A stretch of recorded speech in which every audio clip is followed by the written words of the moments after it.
Hi, everybody. Welcome to the show, Dana. Now I will give you the option because I know you had a very, let's just say, a very full day today, and so I'm about to ask you, how was your day? You can answer Well, that it was as interesting. as completely That's or for as sure. selectively as you want. It was an incredibly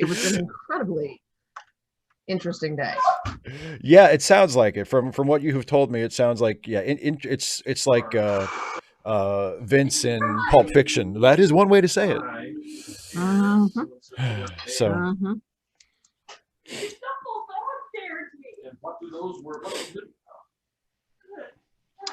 Okay, okay, Sarah, I'm curious. Were you running or playing? Hello, everybody. Mm-mm-mm. I opened up a little pack of strawberries and I had two pink ones. Yay! how exciting! I know. How utterly exciting! Mm. Um, yeah. So, and by the way, for everybody watching, we are going to be watching. Sarah said something earlier in the chat. It is Deep Space Nine watching day. We are going to be watching Progress, which is episode 14 of season 1 of Deep Space Nine. And so if you haven't got that queued up on your end yet, viewers, queue up Progress on Netflix or Paramount Plus or wherever you watch it. And we will be starting that momentarily. Um, but yeah, what So what are you giggling about? after tonight, we'll be done with progress, right? Yes, yes, progress will have been accomplished after We'll tonight. be Yeah, over. Progress will be it over. will be we'll be past progress. Wow. Yes, we'll be past the point of progress after tonight. Okay, Radical Bacon, Wow. with your smart ass quotes around momentarily. I see you there. That's completely accurate. Is that a reference to something that's No, going on in the show? I will know. I just said we'll be watching the episode momentarily, and they are being a smart ass and saying like, oh yeah, we It's know only what 5 hours. momentarily means. Y'all are gonna yammer for another 10 or 15 minutes Yes, easily. yes, exactly. Y'all, Oh, I'm just you you go ahead. you this day, this Yes, week, you had yeah, I got an email from a student I had so we're on semester blocks. I got an email from right. a student I had last semester saying, if I turn in thus and such project, will it bring my grade up to a B? And I'm just like, I have a class in here. I can't swear. I can't I can't flip completely lose my the mind in desk. front of all these kids.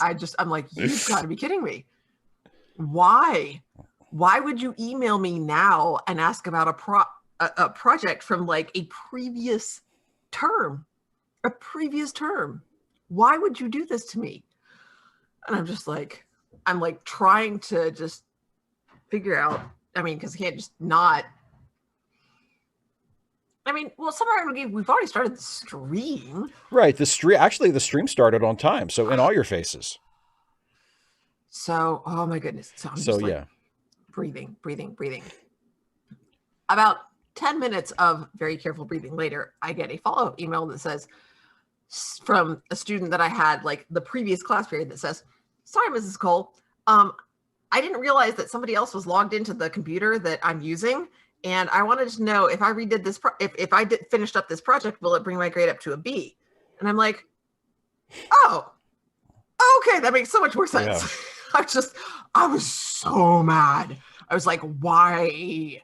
Like I could understand like a student like emailing me after the term's over in like January saying, I really wanted to be, at least. Right. But I'm like, But it's why did May. you wait until the end of the next term when I'm stressed out about all the students that I have current? Oh man, I was so mad at that kid who didn't log out of his terminal. What I love about your terminal stuff. What I love about that, and I feel like I'm safe in saying that now that it's long enough past. It was earlier today, and everything sort of got sorted out. So it's not.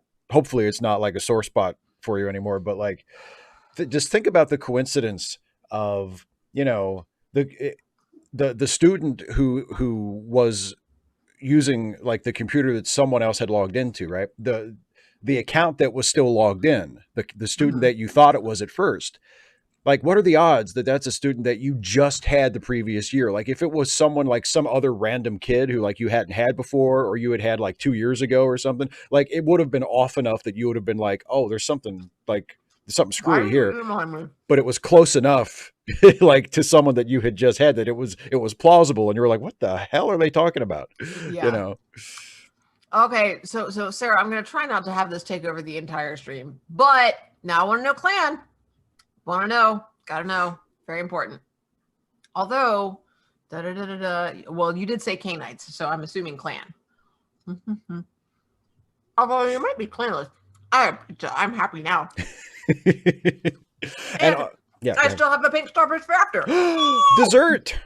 Mm-hmm. Incredible. A couple of people were mentioning in the chat a minute ago that, and Dana, I'll point this out too in case you didn't see it. That, and I never even thought about this until someone just said it. And I've seen this episode a bunch of times. That this is an interesting episode to look at from an anarchist perspective, because it deals with well, you'll see what it deals with, but I Somebody never, said displaced people. yeah, I mean, I never thought about it in those terms, because I'm not an anarchist, and outside of conversations with anarchists, I'm not particularly interested in anarchism, so I don't like view things in. I don't naturally view things through that lens. Well, I'm just telling you the truth. I know. I don't naturally view things through that lens. But now that it's been brought up, I think it is an interesting episode to look at from that point of view. So if you want to view it from that point of view, that might be an interesting Well, that would discussion. be my point of view. So, Well, yeah, but it's not your only point. I mean, you don't critique everything from an anarchist perspective. I mean, well, you no, can. but I mean, from the perspective of an anarchist, from from the perspective. Okay, but I mean, yeah, in that sense. I mean, yeah. I mean, I'm also going to be looking at it as someone who also happens to be female. Yeah, there you go. Exactly. See, that's what I'm saying. But yeah, so shall we get started with the episode? Oh, in just a moment. Yeah, please. David, there's there's a meme that goes around this time every year of a student coming up to the teacher and saying, "Can I do some bonus work to bring my grade up?" And the teacher goes, "It's May." And the student goes, "I'm sorry, may I do some bonus work to bring my grade up?" Oh, I love that. That's a good answer, David.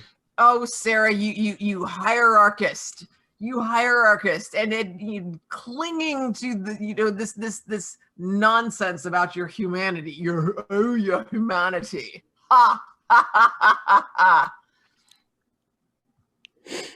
255 AD. No, because displacement implies that, they did not consent to this, and, they have a right to live in their home. I agree. I think Garrett has the best answer to this, that it depends on a lot of contextual factors. I do think it is. I think depending on the size of the displacement and the conditions, or the allowances that have been put in place to compensate the people who are being displaced. Like, I don't think. I mean, again, displaced implies lack of consent. If somebody is offered, if somebody is made an offer and it's a generous offer, and it's a generous enough offer, they're going to say okay. Well, but my point is, if they don't. I mean, why would they not? Why? Okay, but see, you're doing you're doing that thing that you did when we were arguing about who gets the TV. You're just assuming that everybody will behave reasonably in every situation, and I'm saying even in a situation. And again, I like what Garrett said. I mean, it depends on context. There are times when I think it's not okay to do that. Like the Keystone Pipeline would be an example of that. Like lots of people would benefit in certain ways. I mean, there would be lots of damage done by it too, but there were people who would benefit in economic ways from the Keystone Pipeline. But I don't think that's good enough to justify displacing people or ruining other people's land for that. But there are situations where I think it is okay, even if the people don't want to move. If the benefit is great enough to the larger society, and if as I said, if there are allowances put in place to compensate the people who are being forced to move, so that people don't wind up homeless, because obviously that's never okay. But no. Yeah. You say that people don't always behave reasonably. People don't always behave rationally. People always behave with reason. It may not always be for the reason that they state. Yeah. Okay. Well, rationally. Okay. Right. Steve, Go ahead. thank you. People don't always behave rationally, but they have reasons for what they do. They may be emotional reasons, but essentially,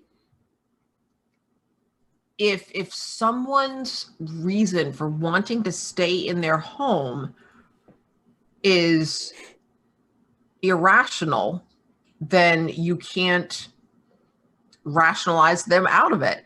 You have to look at it from, what is it that is causing them to have such a deep emotional connection to this? And what are the costs? What is, like, is having them stay in their homes going to result in what? The deaths of these other people? What is, what are the costs? May result in their death if they don't move, depending on what the project is that they're being forced to move for. So the lack of this project would result in their death. Well, no, I'm saying, like, if they were not forced to vacate the area, like maybe the area is going to be raised. Maybe the area is going to be. The area should not be raised if they live there.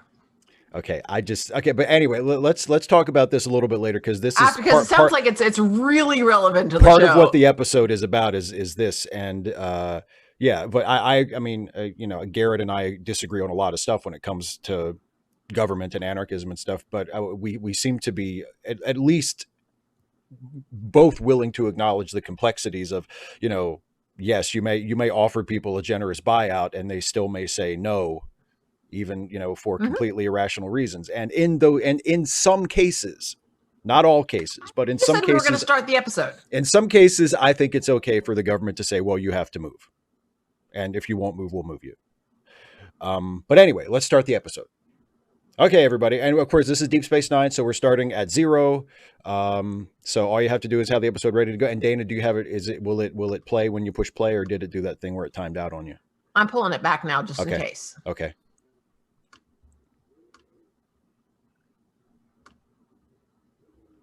Sarah says, less whining, more nining. Here we go. Okay.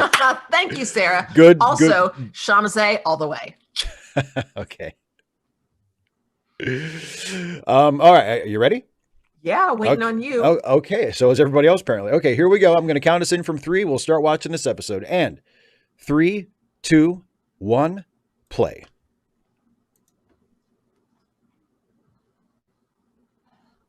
I still say you're wrong.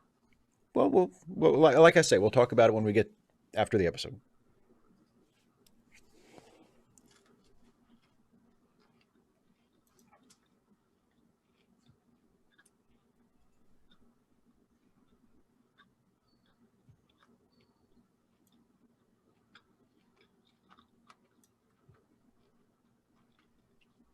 Jesus. He reminds me of Scrooge and Mickey's Christmas Carol. Totally. Oh my God. All right. But I'll dock ye half a day's pay. That's the way they could have done a Star Trek Christmas episode. They could have done A Christmas Carol with Quark as Scrooge. See? Oh, that's so perfect. I can't believe they never did that. Do you have a Quark figure? No, I need to get one. Oh my God, I need to get one and do that for a comic. Oh, bless you. What a great idea. You're welcome. I'm writing that sucker tonight.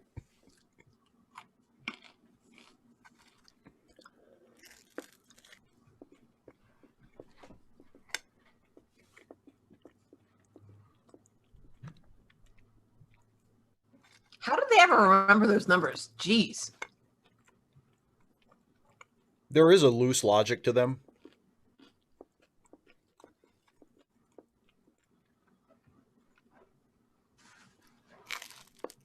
Magma.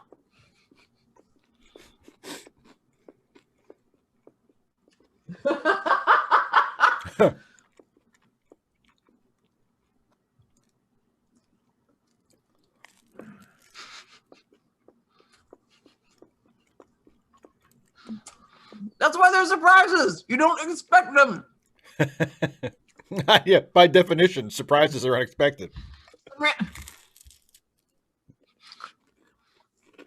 Some random geek. We don't. That's why I got one of these things. Me too, right? I don't remember dates.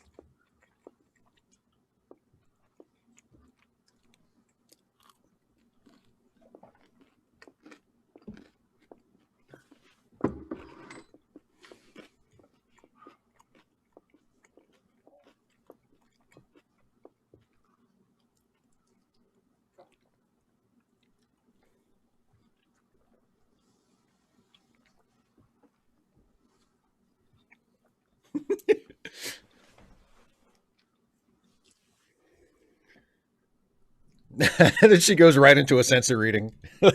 I love that.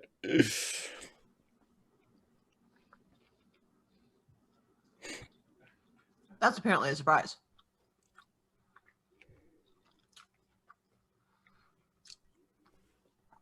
Oh yeah, let's send her. She's diplomatic. Yeah, I know, right?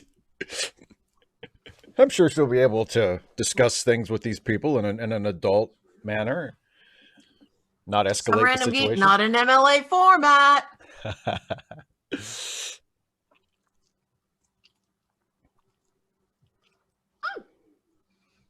Excuse me.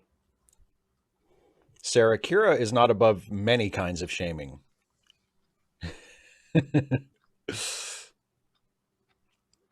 Oh no, they've got space tools. Dun dun dun.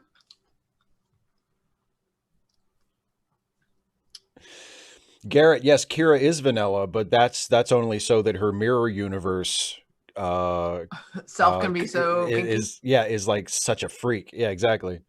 Yeah, some random geek. Yeah, no torches, just peasants with space pitchforks, but no torches. You don't know that. Maybe somebody who's off camera had a torch. It's hard Actually, to tell. I don't want to spoil In it, but daylight. I don't want to spoil anything, but there is a torch a little bit later in the episode.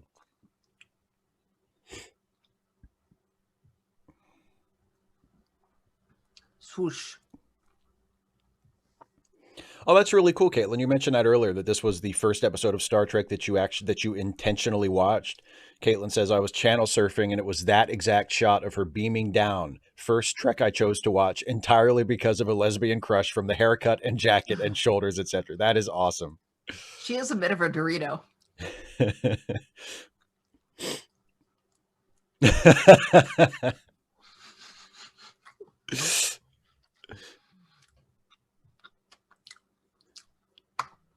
Yeah, and a half Happy Meal because they also got hose. Oh, look at you. Nice.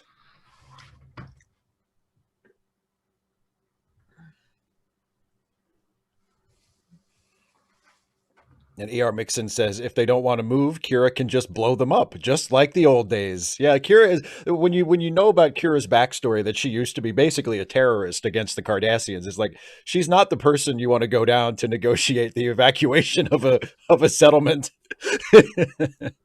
She's like, oh, I'll get him out of there. Just give me 10 minutes. I'll get him out of there.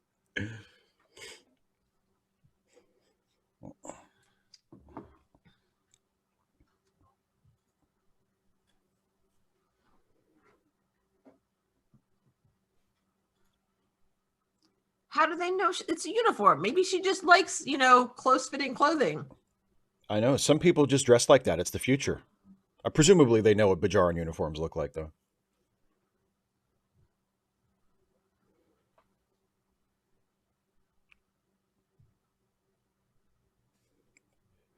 So lose the uniform, you can come in.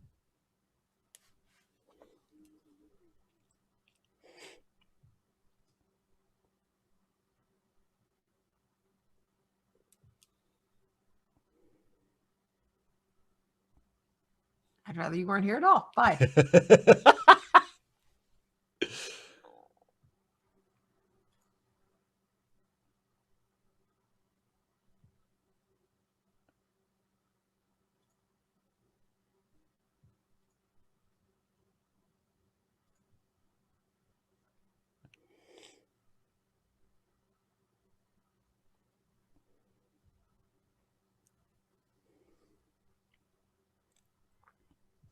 Yeah, dude, I'm at work.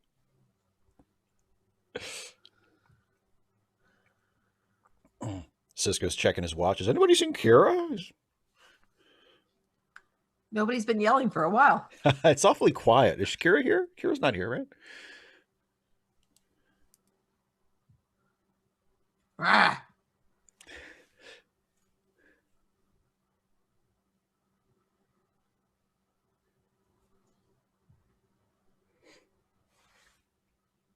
That is one thing about Cardassians, yes.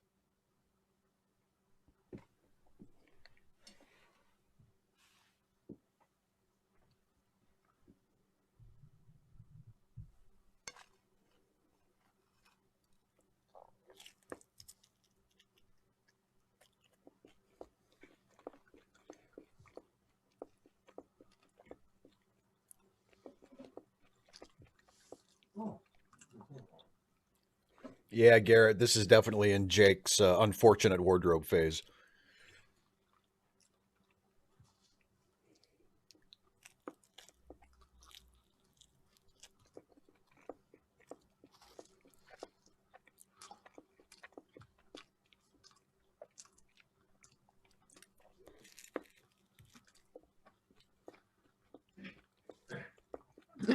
Everybody loves the self-sealing. It's one of my favorite. It's a great like techno babble joke because like nobody knows what they are.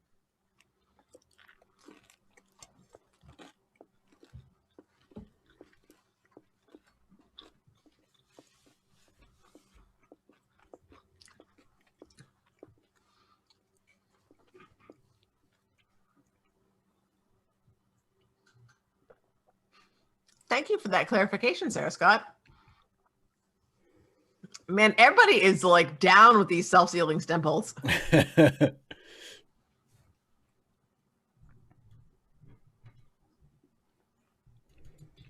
We get it the Ferengi way. We steal it.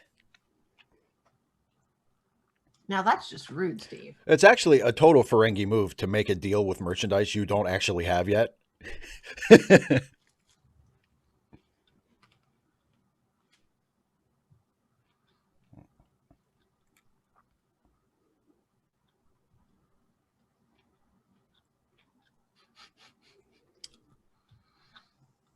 Oh, you're a terrible liar, Kira.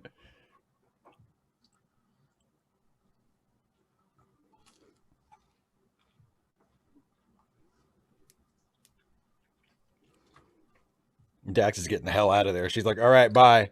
Kira's like, well, you know, I do like some things hard. Ah.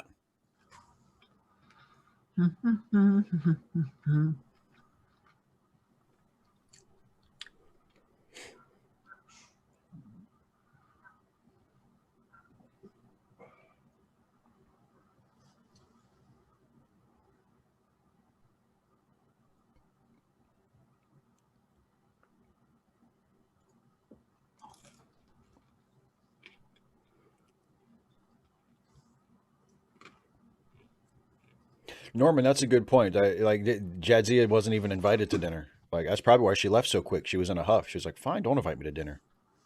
Well, I mean, it wasn't her place. Like literally, it's not her place. I'm not saying she should have invited herself, but it would have been nice, you know. Yeah.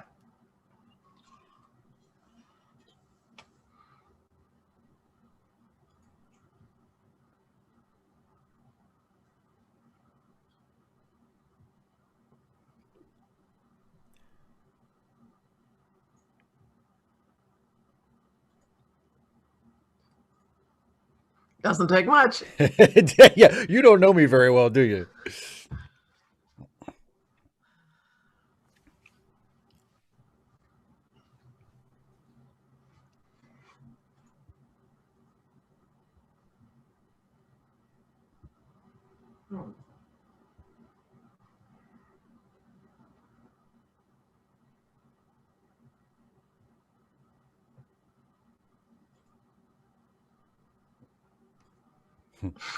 I guess I'll just sit here and do nothing for 3 hours.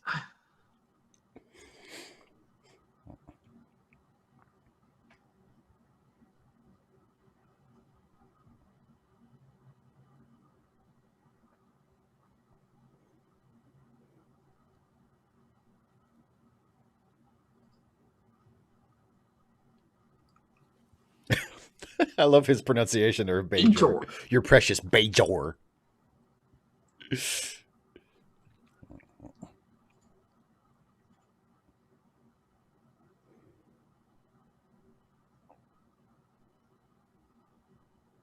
Not helping.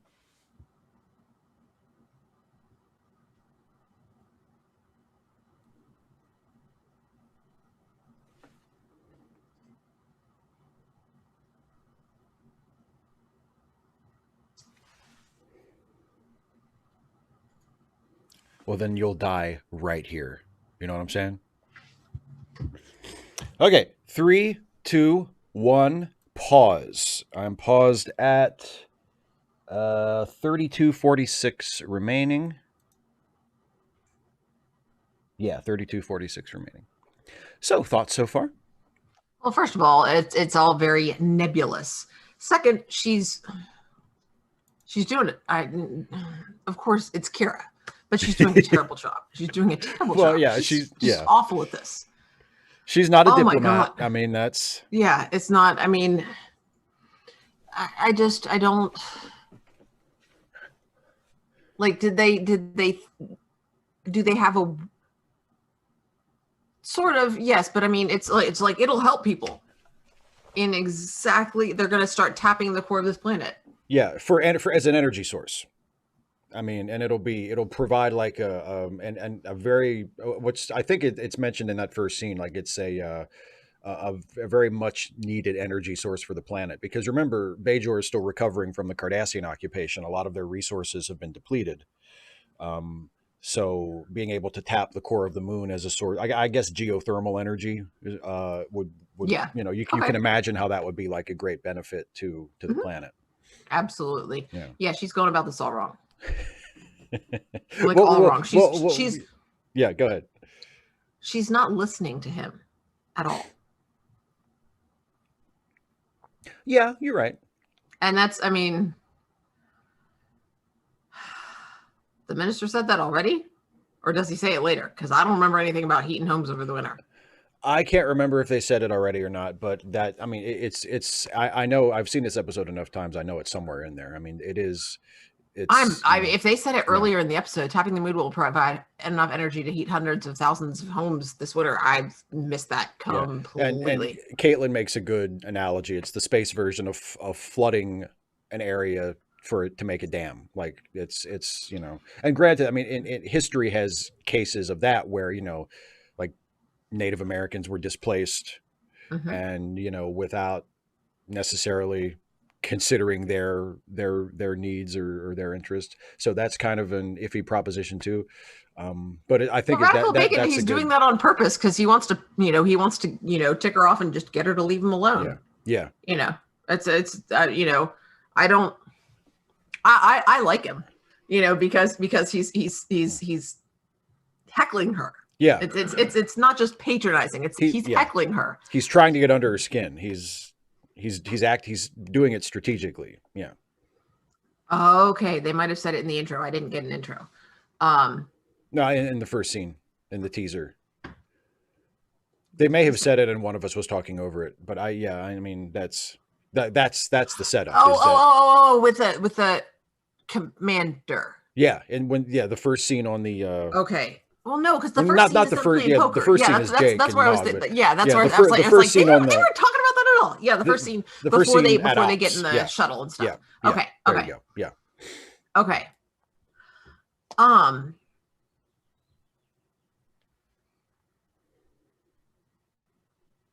I do too, but sometimes I'm thinking about something else. She needs. I mean, she's just not, the right person for it. She's not trained for it. She doesn't know what the heck she doesn't know what the heck she's doing. She needs to talk to him about the labor camp and what life was like. Was there a time before? Ooh, right.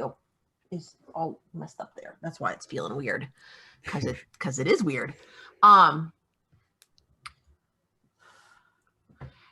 It Rognick, yeah, I'm watching it subtitle. It does help, but at the same time, sometimes I'm concentrating on something else. So yeah, I missed that. Yeah, you're looking at the chat, or But one of us is saying something, or yeah. yeah, and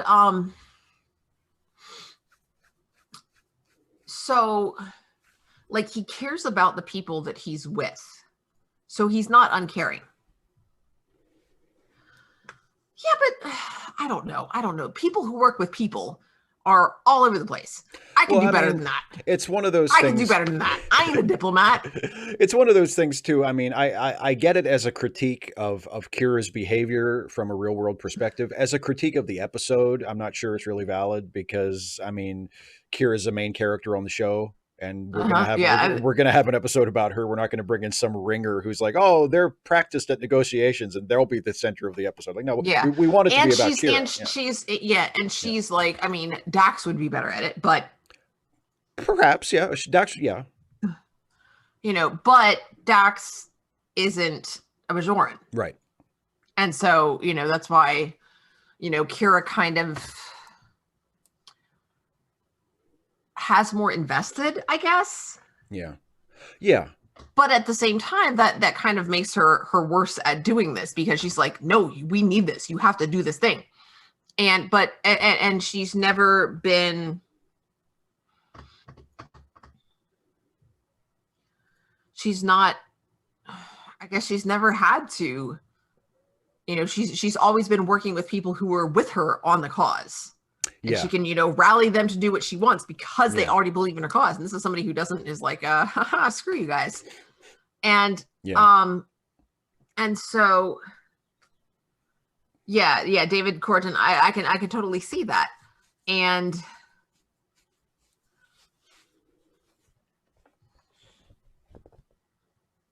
she needs to sit and listen to him. She needs to ask him about, this farm.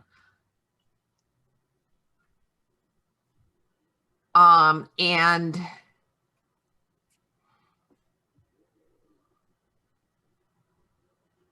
especially about anything that he remembers prior to the labor camps. I think that's going to be key to that would be key to getting him to choose to leave. Mm-hmm.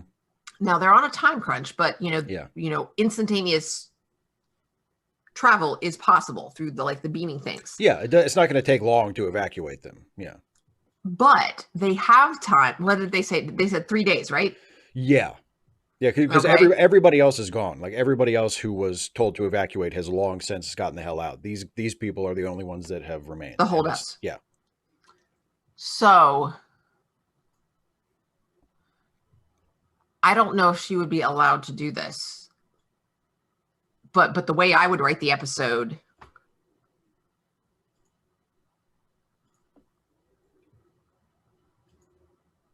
I don't know, might take Kira off the show. Well, so these so these are. What I haven't told you. Please, go ahead.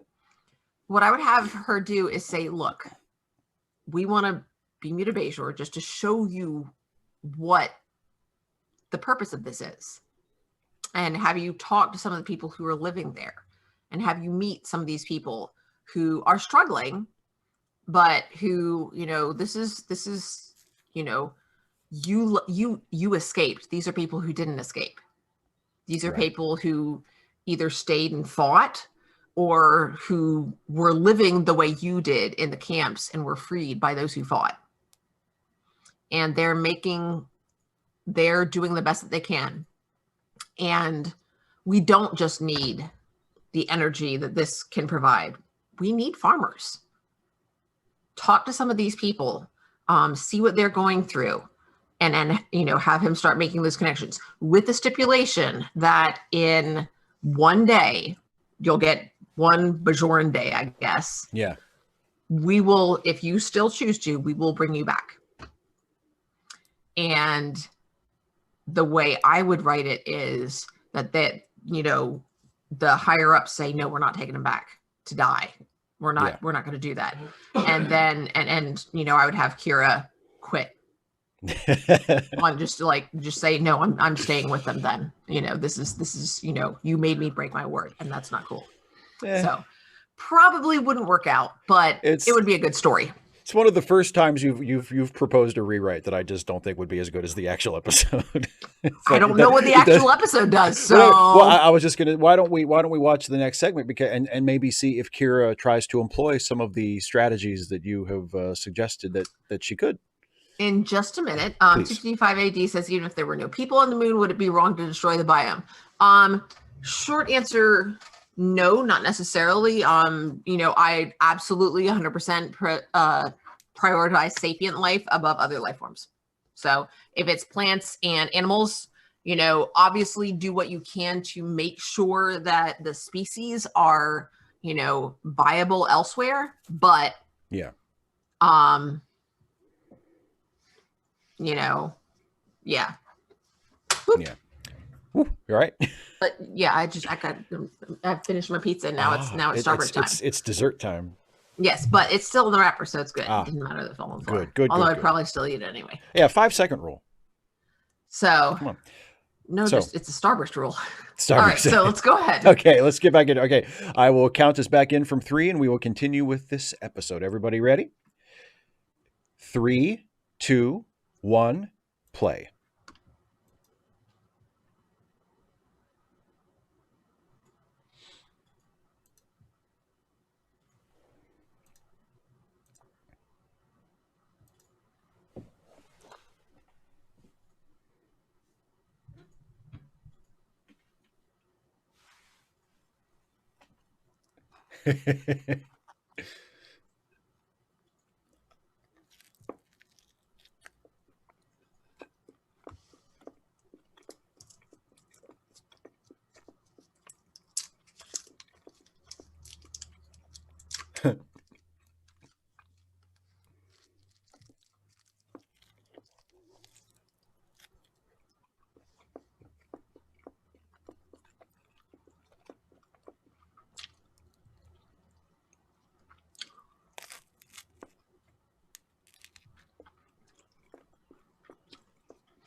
You said.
I am enjoying their banter. Yeah.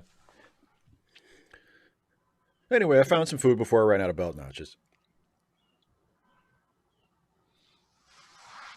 You could just kill things. Chris Kringle, I think you're right. Yeah, giving things away.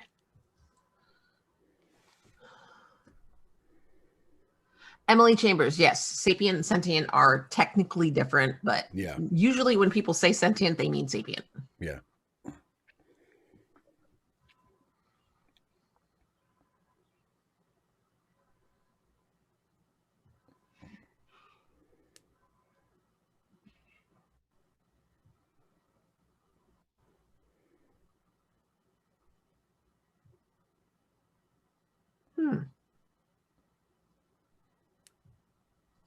You are a terrible liar.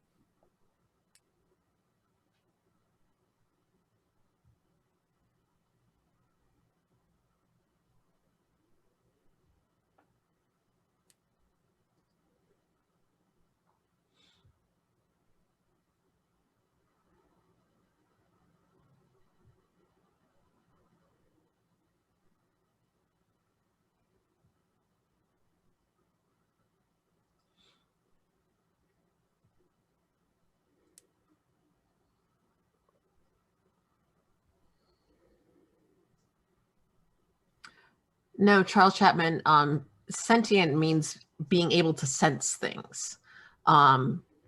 Sapient deals with intelligence and typically self-awareness. Self-awareness, yeah.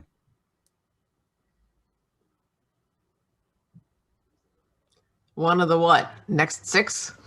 Yeah, one of these days. Better hurry up.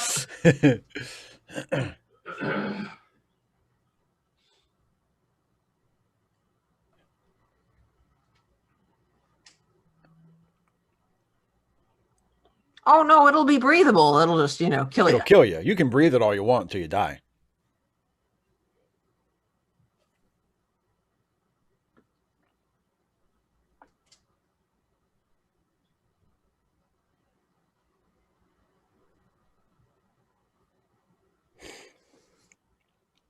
I never realized Uncle Ben was such a stubborn bastard. Did anybody else? Let it keep going. He does have comment. Yeah, that's what got him killed, remember? Hey, just give the guy the car, Uncle Ben. Jesus.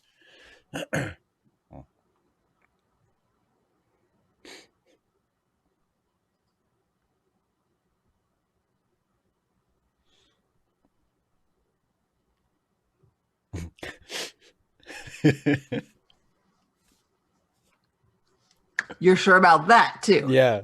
Yeah, exactly. Oh, boy. I'm Mr. Stembolt.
Oh, God. This is so painful. By the way, Chris Jollybunny, thank you for becoming a member of the channel. Woohoo! Well, no, Frank Carr, I disagree. If he could be talking to leaving, that would just be a different story. It wouldn't be this story.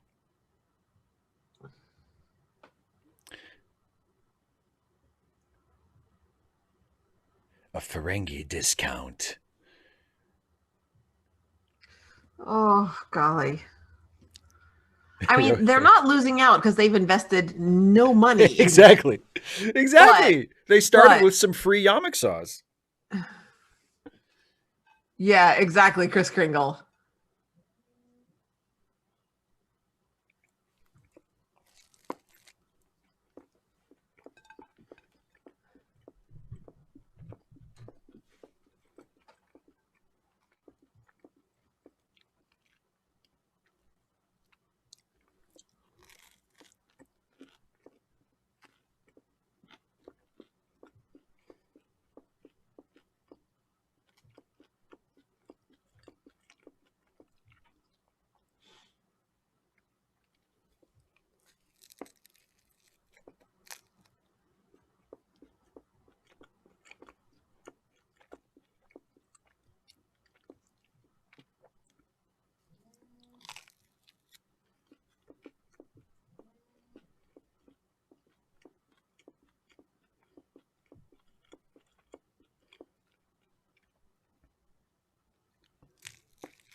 Oh, I am being easy. You think I'm being too direct? Let me show you direct, sir.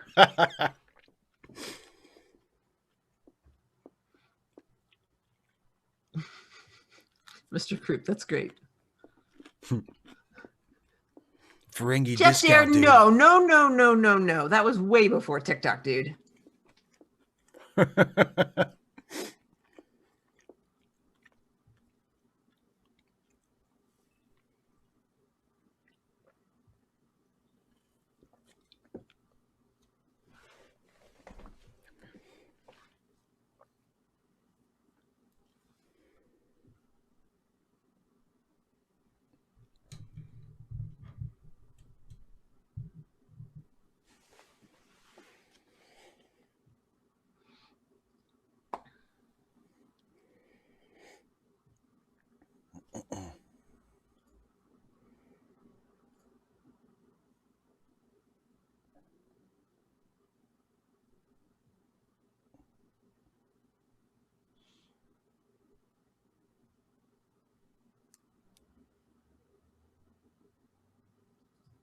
No, it doesn't.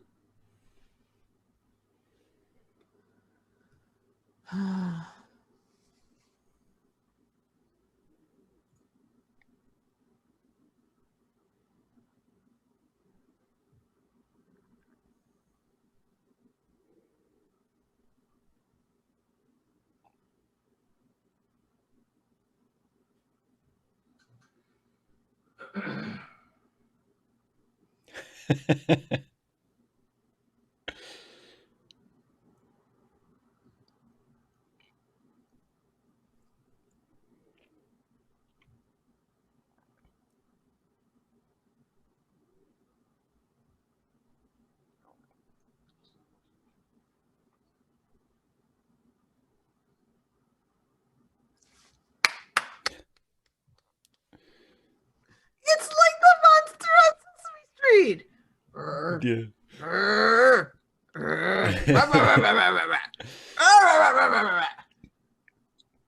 Who knew that they were native to Bajor, apparently?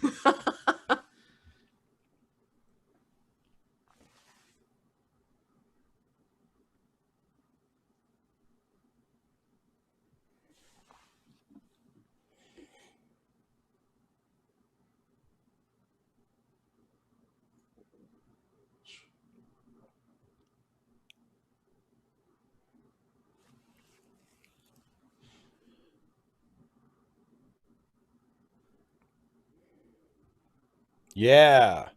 Mullibok breaks bad.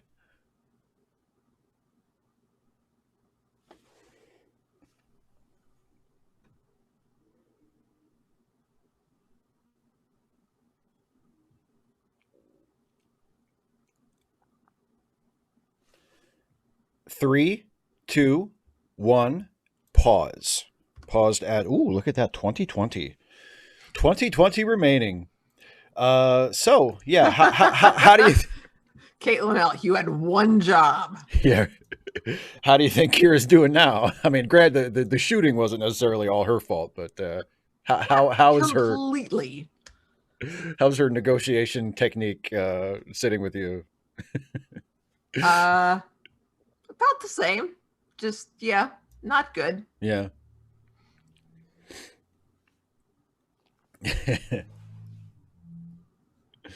Yeah, Lupus Regina. Uh-huh. That was very yeah. Well, it's because Kira's like, well, like Caitlin said, like Kira's like, just don't make a scene. Just be gentle and know that they're very nervous and they don't like uniform. And like within like 3 minutes, there's a fight. They've got the security guys. Why not just like say, can you just wear like normal clothes? Yeah. Yeah. Is it that is why could they have not have done at least that tiny little thing? Oh no, because plot. Honestly, I mean, well, I want to get into this more when we get to the end of the episode, but like watching it now, and I think I've pretty much felt this way though every time I watch this episode. I think the government of Bajor is being incredibly patient with these people. Like if this situation, if I was the one making the call here and I knew what was at stake and I knew it was between, these three people being holdouts and an energy project that would benefit hundreds of thousands, millions of people on a planet that was trying to claw its way back from decades of plunder and devastation, I would just say, what are we dicking around here for? Beam them up. Let's just, let's do this. Like, what are we holding their hands for? They've had all this time. It's down to the wire. We got like 3 days left. Beam them up. End of story. But, they're being extremely accommodating, I think. No, to these people. I'm sorry. There's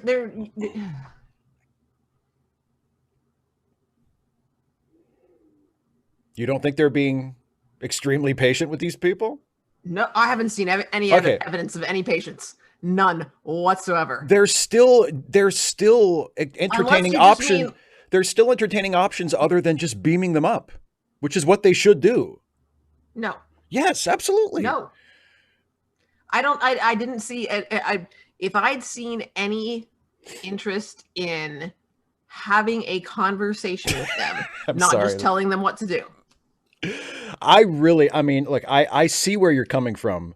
And I am actually, I like Mullibok a lot, and I'm very sympathetic to his situation. But this, it's 3 days till the project starts. We're just assuming that this didn't happen before. We're assuming that somebody did have this conversation. I don't know, but they've had all this time. A project like this does not just, it does not just get organized in a matter of weeks. So as this project was being organized, and as Kira points out, we don't know if the other people were as some people were talked about earlier, they get a reasonable deal and are like, and by the way, if you don't take the deal, you're gonna die.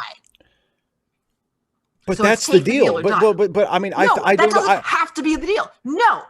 Yes. That doesn't no. Then what? They don't tap the moon for energy. They don't have. They don't have heat for millions of people because 47 people decide they don't want to move. That's ridiculous. You're not going to kill the 47 people. They're going to be fine, but they don't have the right to hold up progress for an entire planet. I'm sorry. I disagree. You really think that 3 people, if they knew that other people's lives depended upon them, would be unwilling to change where they live? See, potentially, yes, potentially no. I do. Yes. I'm not saying that would happen 99,999 times out of a million. It might not happen, but you seem to assume that people will always, act rationally. No. And I just don't. I'm sorry. I don't. Well, but that's what you're saying. You're making an argument. You're saying, but would they really refuse if they knew that people's lives were at stake? Maybe they would. No. You don't think they would? Okay, so go ahead, please explain. That's not rationality. That's reason and empathy. Okay, well, I think you're splitting hairs. No, I think the difference matters. Okay. It's not about comprehension. It's about connection, and we didn't see any of that from the Bajorans. We do see Kira being willing to wait and to theoretically listen to and respond to Mullibok's kind of silly stories. But she's not listening to understand. She's listening to respond, which is understandable because she's not a diplomat. But like I said, a project like this does not happen like in a matter of weeks. They presumably somewhere they have people who have some skill in diplomacy. I could do better. It's not that hard. Well, it's not that difficult. Couldn't we make the assumption then that people like that have already reached out to Mullibok and it hasn't done any good? I mean, the other 44 people have left. The other 44 people have already left. They must have, 47. Now, no, again, the remaining, 47 counting. I think it's 47 counting Mullibok and his folks. No, he says the other 47 have left because I remember noting that I was like, 50. What a convenient number. But anyway, yeah. But they were offered a deal of we can help you relocate or we can relocate you forcibly. essentially not offer the option of, or you can stay here and die, which is the third option that Mullibach has chosen. Right. And so anyway, you can make that assumption, but there's nothing that indicates that in the show. There's no evidence of it. Okay, well, I might have missed it. Don't you think you might be clinging to that because it makes your argument seem that much more reasonable? I mean, anyway, I don't want to go ahead.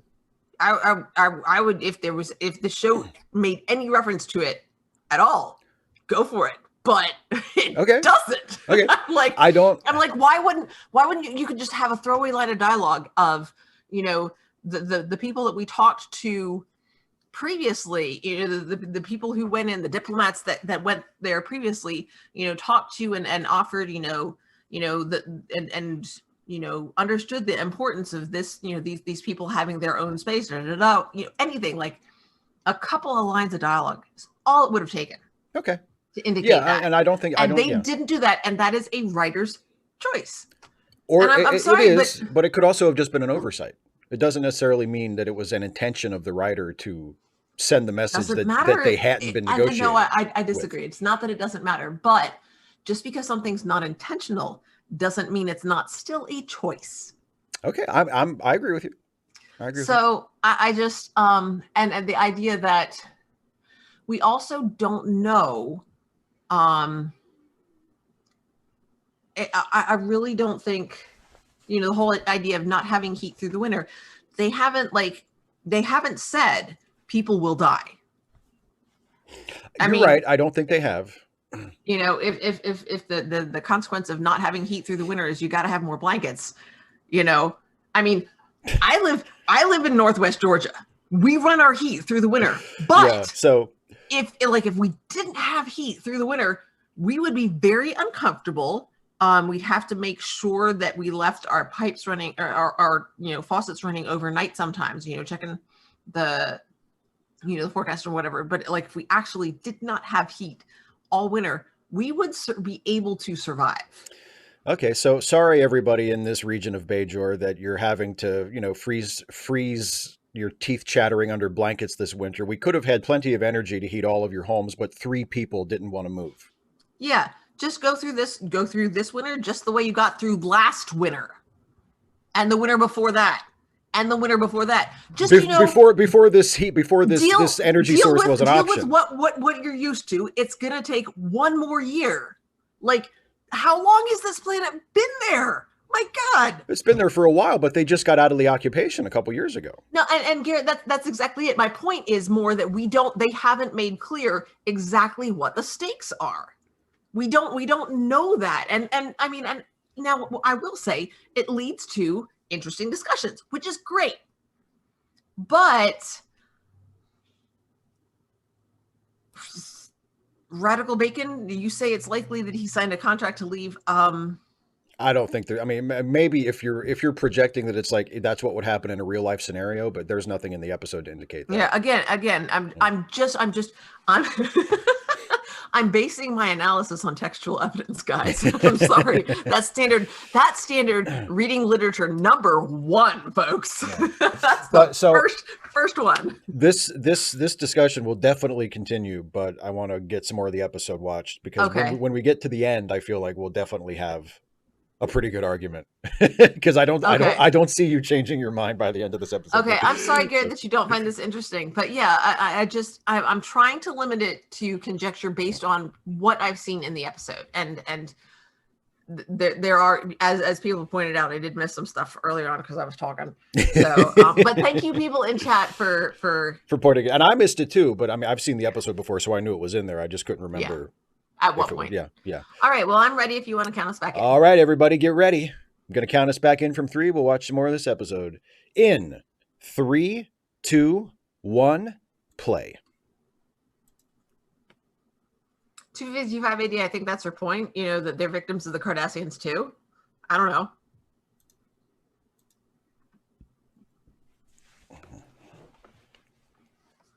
Oh gosh. These guys plus the No J Consortium. I love the No J Consortium. Oh, come on. Oh, it's not that bad. It is. Yes, They're just kids trying to make their way in the world.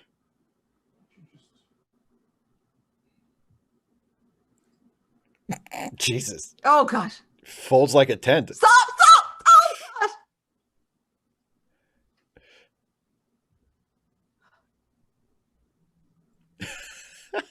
He doesn't have any Latin. He just said it. Okay. Tell him to check his pockets.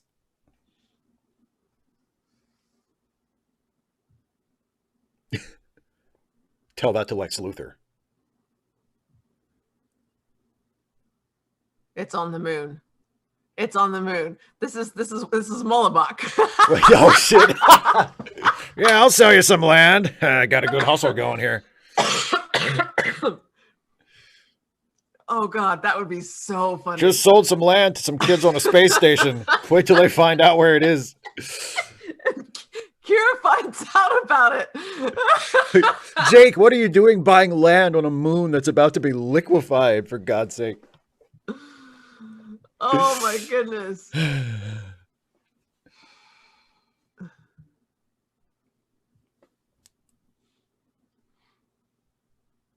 That sounds painful.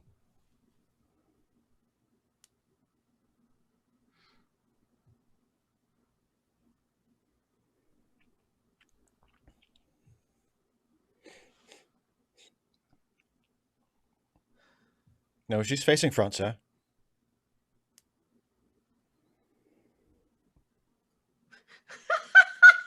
Yeah, this would just bother me too. That door is ridiculous. It's like, oh, it's a space door. It's not like our doors. It's in space. It's like he watched Back to the Future and he's like, "Oh, I want a door like that." Yeah, oh yeah, a gull wing door on a house. How about that?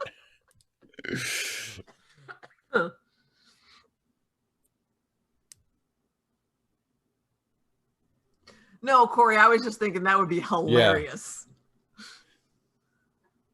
Yeah.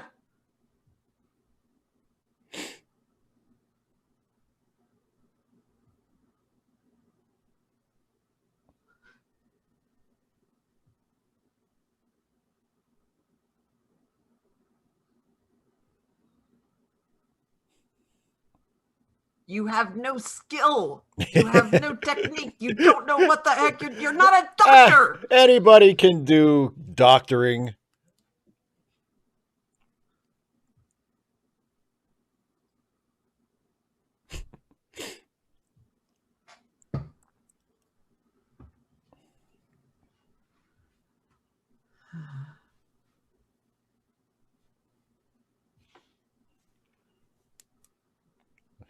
Make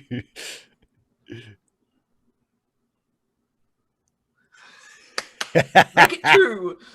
Make it true. But I didn't say make it so because I'm not Picard. I'm not Picard.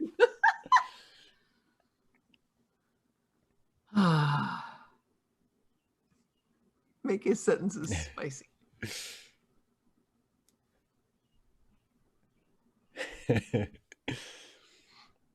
See, if Cisco was in charge of this whole situation, this would have been resolved weeks ago. Even season 1 Cisco would have been like, just beam him up. Jesus, what are we doing?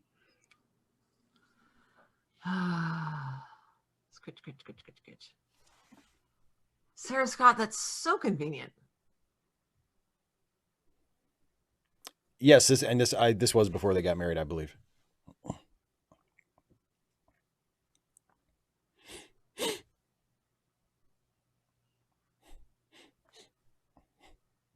Everything. I am always angry. This whole thing. Oh, they missed it. It should have been sized dramatically.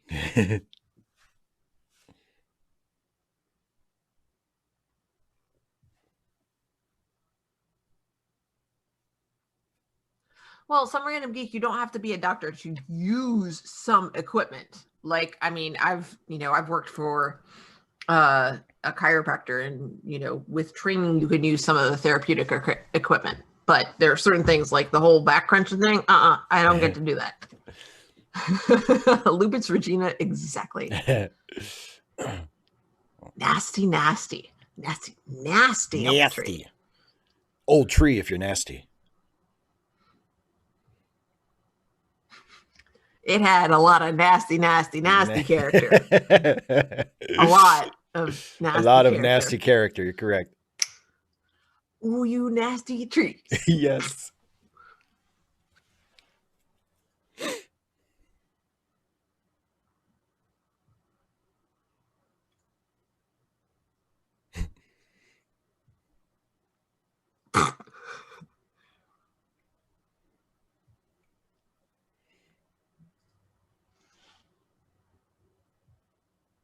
Well, I ain't been able to get you to leave, so Yeah. maybe his lack of faith is not misplaced. Wait, hold on. Hey, just shut up.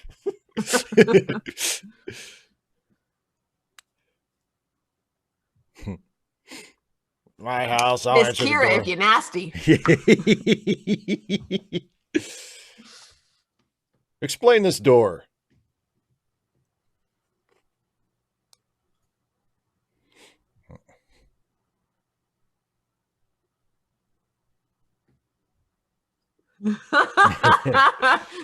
You're not any good at this either.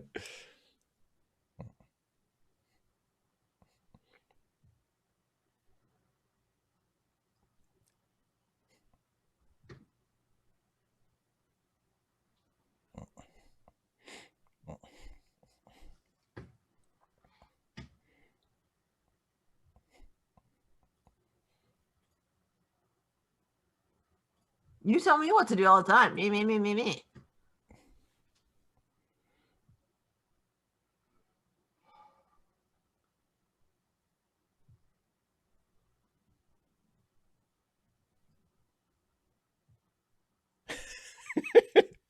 It's not your story to tell.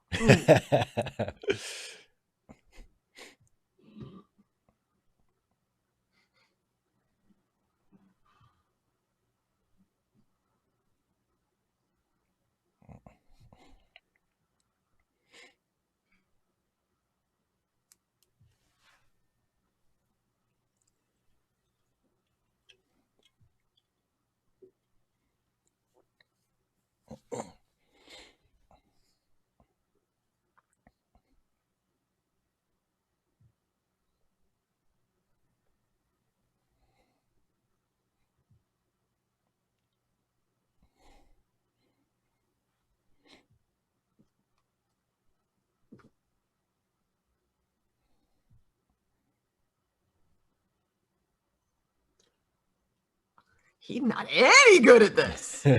He's telling her what she needs to hear.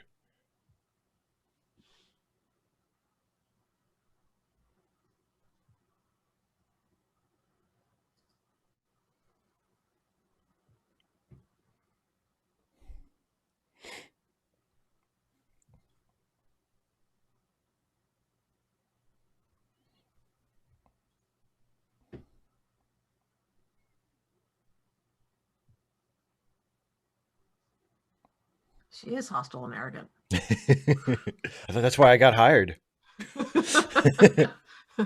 I listed it under skills. Not skills, they're traits. Yeah. The skill is swearing effectively.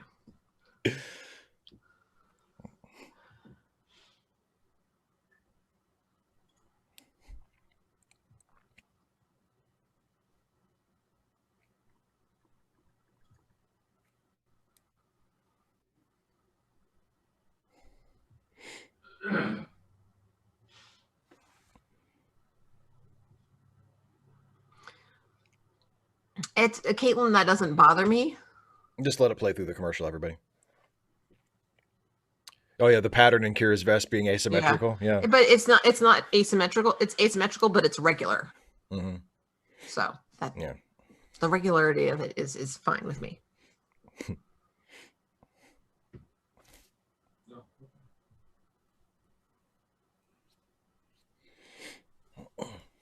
You're snoring. Shut up. I can't sleep. Roll over, for Christ's sake. Lose some weight in the next hour. She really is a doctor. She's telling him to lose weight.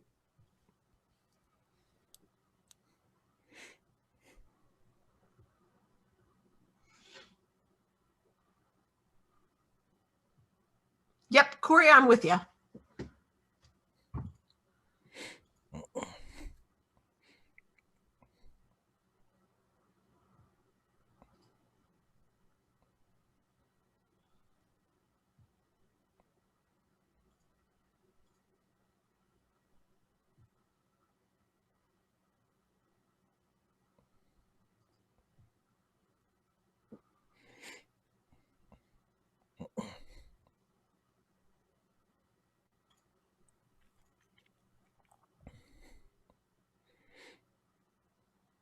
It's the middle of the night. Let me sleep.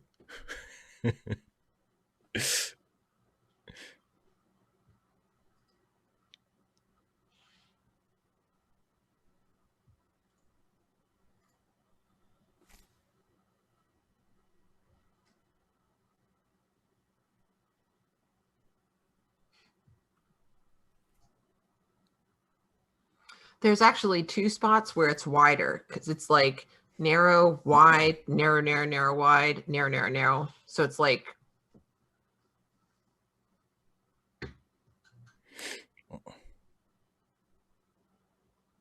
I swear I thought she was on a sofa earlier, but whatever. Yeah.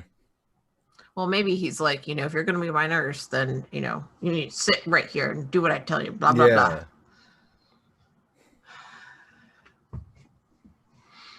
Yep. Lilma's 80s Kira. Back in the day, these were not fashionable. I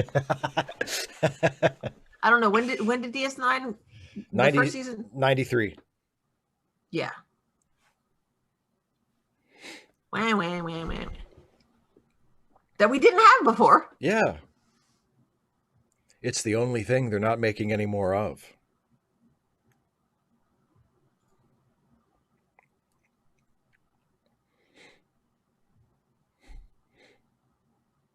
Why? It depends on what you're building there, Nog. Thank you, Corey.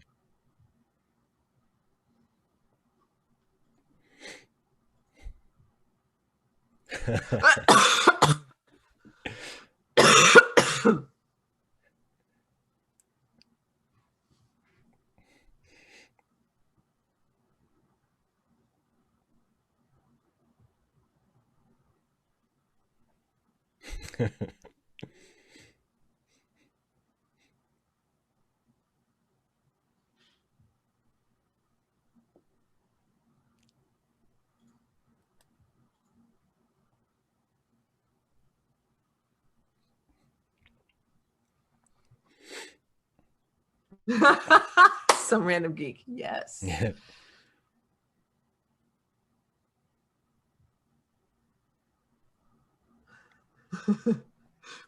Mr. Crew.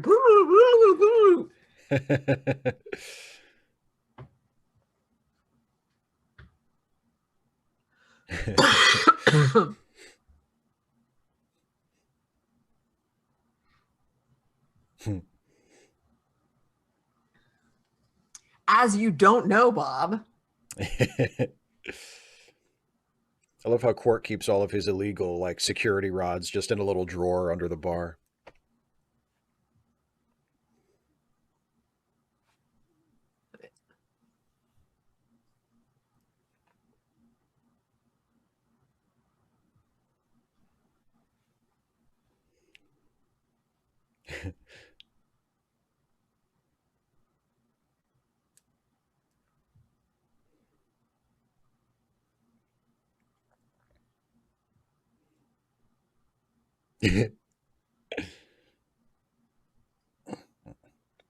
Aw, please tell me that it works. Oh, so precious. It was awkward getting there, but I really hope that worked. That's it. Yeah. Oh, Jesus, what is he doing now?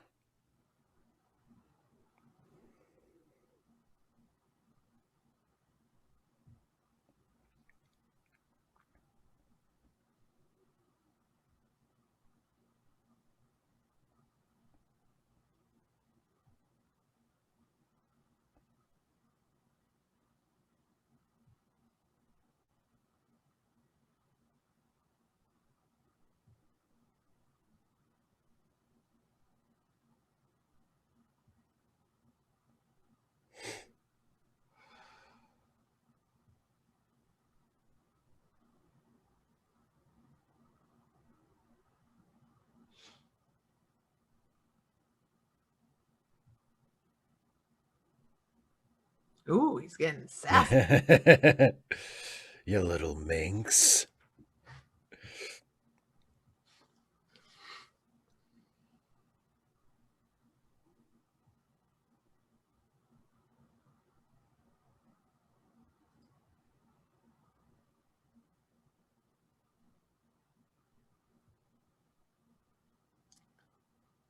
Rodnick, I like the bricks.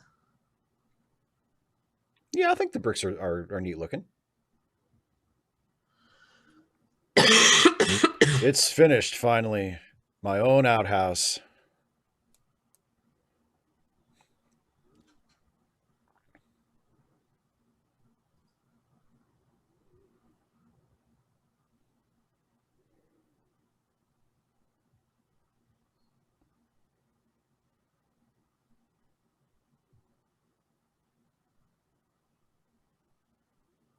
Sarah, give him a break. He was shot by a phaser like 2 days ago. Come on.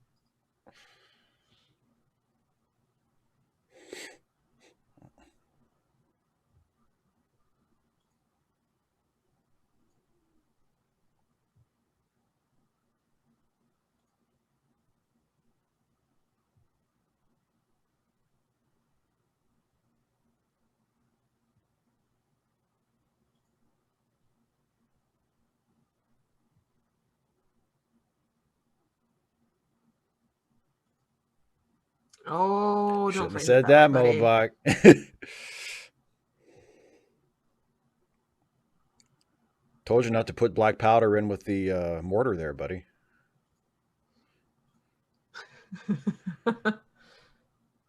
See, exactly, DDGIVAD.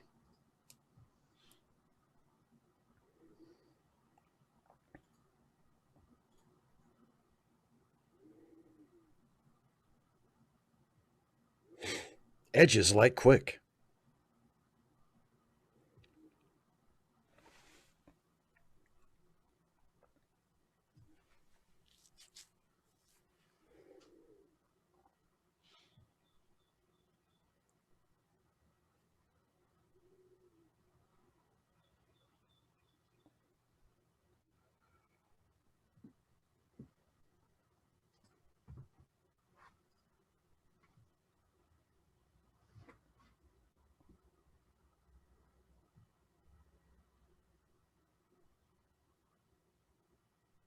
I never said that.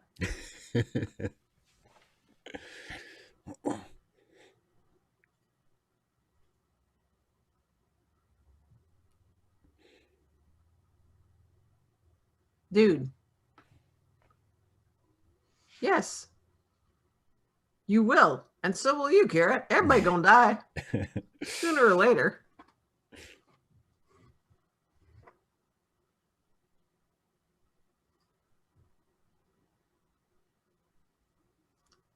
The end. Could have waited till the cottage, collapsed. I think they've waited long enough. So,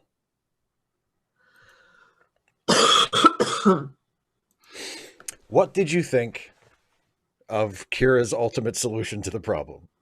Yeah, not particularly diplomatic, but it's Kira. So, here's the thing, right? I like Mullabach a lot. Like, I think he's a great character. Brian Keith, the actor who plays him, is one of my favorite character actors. He was in Hardcastle and McCormick in the 80s. That's probably where a lot of people know him from. I think Mullabach is completely in the wrong in this episode. I don't even think there's shades of gray. I think I understand where he's coming from. I sympathize with him. But in terms of the situation in the episode, I think he is completely in the wrong, and I don't even consider it a close call. I take it that you disagree with me.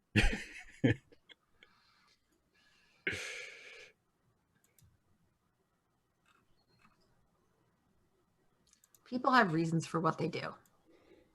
And I didn't see, like I said, I think a much more effective strategy. ER Mixon, I'm enjoying her, but a much more effective strategy would have been to take him, to offer him the opportunity to visit Bajor and to meet with some of the Bajorans there and see what they were facing. It's about making you don't change someone's mind, especially a stranger's, with logic. It's about connections. It's about those connections. Yeah. But I guess the point of the episode is, what do you do when you can't change their mind? Because remember, the episode's not about Mullibok. The episode's about Kira. And Kira's choices are the ones that ultimately matter to the story. And it's about, obviously she doesn't want to do this. She's uncomfortable with this. She would, if it was up to her, she'd love to just let the old fucker stay in his cabin and live out the rest of his life in peace. But that's not an option. Like, he has to leave.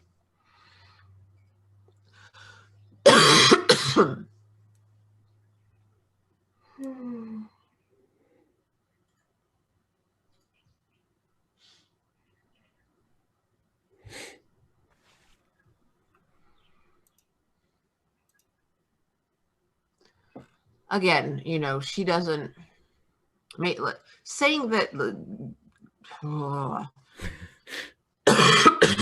don't know why. You okay? I think I laughed too hard earlier, and now I'm itchy down here. Oh no! In my esophagus. Yeah, Caitlin L. something. That's kind of the plot line I was going. Refusing to go, she'll never let me come back.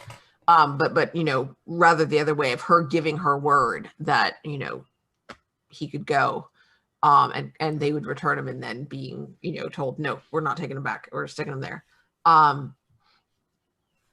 Jeff Dare, as others have pointed out, anyone who wasn't a Bajoran would have had a worse starting out place than Kira would. Yeah.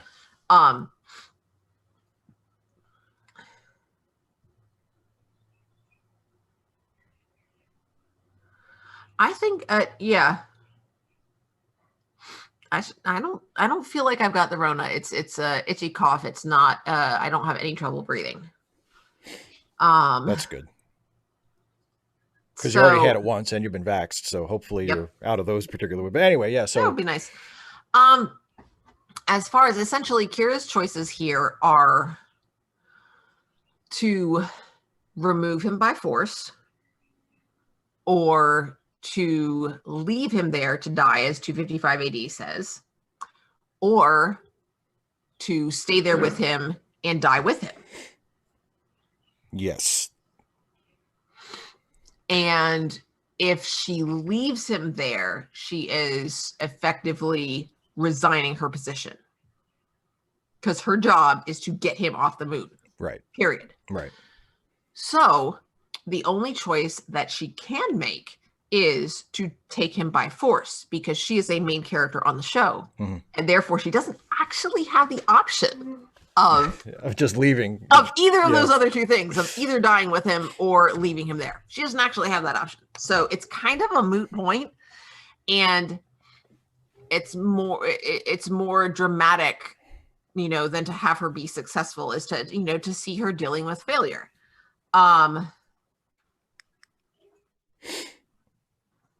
Yeah, and I just 255 AD, yes. If it's his choice to die with the moon, sure. But that no government worth any iota of respect would ever allow that to happen. The Bajarans wouldn't just let him stay on the moon and die. If Kira couldn't get him to leave, then someone else would just come and beam him out. I feel like we're sort of treating that as though that's like a realistic option. And the Cardassians, I'm sure, would do that. The Klingons might even do that. But the Bajarans are not so different from the Federation. Like they would beam him out. Is it real? I don't get why it's that bad. Like, I do not get, like I said, I think that I understand his reasons emotionally. I sympathize with him. If it were me, I would have beamed him out of there weeks ago, whether he wanted to come or not. And I would have said, look, you can be mad at me, but here's your house on Bajor. Like, we're going to use the moon to transform the energy surplus of this planet or whatever. I mean, it's an incredible courtesy that they're even humoring him to the point that they are, is what I think. I mean, we're talking about, holding up a project that will benefit hundreds of thousands of people because 3 people, and really, if we're honest, just one person doesn't want to go. And that's silly. Well, it comes down to one person because they forcibly removed the others. Yeah, well, yeah. Which, and they And they they forcibly removed all 3 of them. They should have forcibly removed him at the same time, and they didn't because Kira wanted to give him, some more time. But I mean,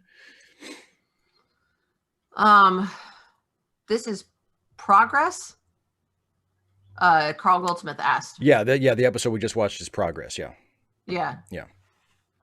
Which, as somebody else pointed out, isn't necessarily the best title because it's not. I mean, it's Progress. It's sort of like, because Bajor needs the energy for progress. Yeah. So, but yeah, I mean, like I say, I think it's a great episode. It's a great Kira episode. I think I believe that they deliberately left out some of those details to make it fuzzy so that, you can't, it makes it more difficult to say, here's what they should have done. Yeah. And they do, through Kira questioning how the circumstances of the other people who left. I mean, they do introduce some ambiguity into it. But I mean, in addition to the ambiguity that I've already got by like not giving us, sufficient detail. Yeah. But I mean, I guess where I come down on it is none of that really matters to me. I mean, like even Pedro, oh no. Oh, Pedro. I'm so sorry. I'm sorry.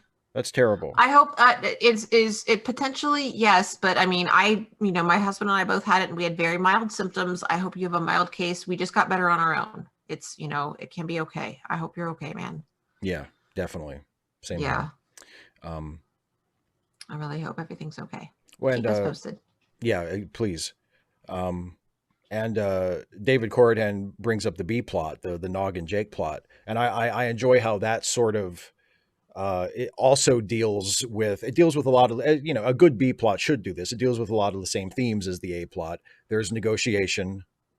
And also it turns out that there's a land deal, which is a little close. It's kind of on the nose, but it's like, oh, Nog and Jake have to make a land deal with the government too. And they actually make out a lot better on theirs, I think, than Malabak does on his. But yeah.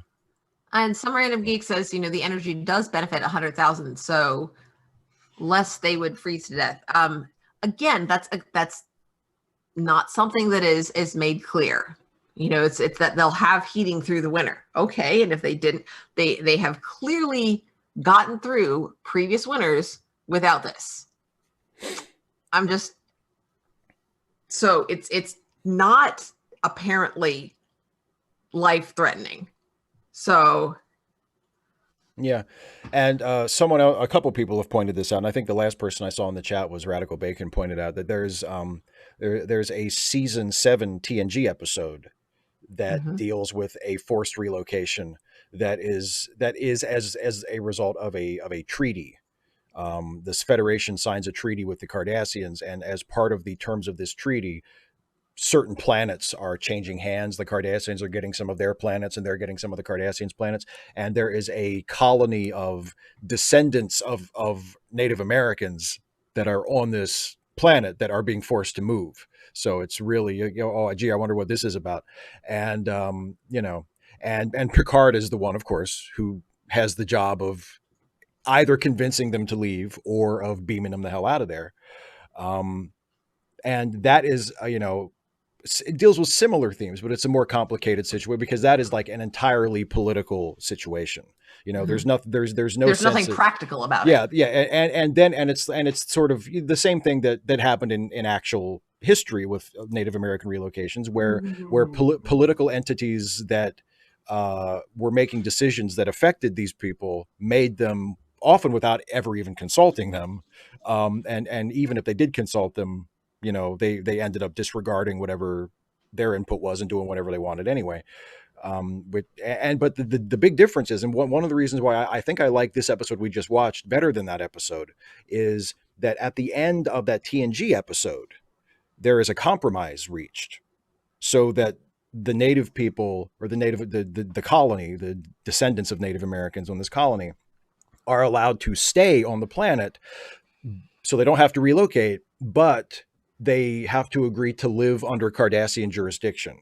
So the Cardassians still get the planet. They just have to allow these people to stay. So they don't have to leave their homes, but they lose their status as citizens of the Federation.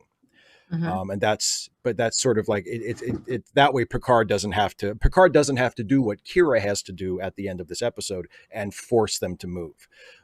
It's still a pretty good episode of TNG, but I like the ending of Progress better because Kira, there's no wiggling out of it. Like, she has to do the thing, and she does the thing. You know. Um,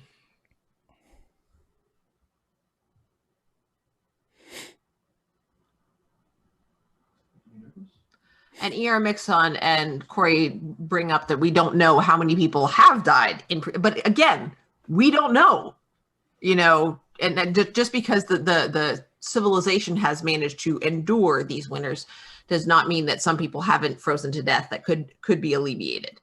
But again, Mullibuk would presumably know about this, having lived under Cardassian rule. There's just so much that we don't know, and we have no idea what we've no idea. We don't know what's been offered to them. We don't know what the consequences for not having for not having energy, not having this energy over the winter. We just don't know. We just don't know. And the fact that it's one person versus an entire civilization, I mean, an entire civilization is made up of people. No, he won't necessarily physically die, but I didn't see any. I didn't see any attempt to understand him or why he was so. I mean, he's moved before. He's made a new home for himself. So no one asked him, why would it be different to make a new home for yourself this time? No one asked him that. And I have serious problems. I'm like, I would be fine with, saying, having him sign something that says, I choose to die here. I'd be fine with that. And you'd be fine with the government letting him die? No, and I think not.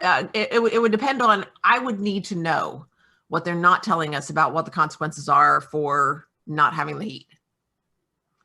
I would say, okay. if I knew that it was going to that the heat was going to mean that people did not freeze to death, then I would say, we need this heat so that people don't freeze to death. What if he still refused to leave? I would let him make that choice. We have a place for you with our people.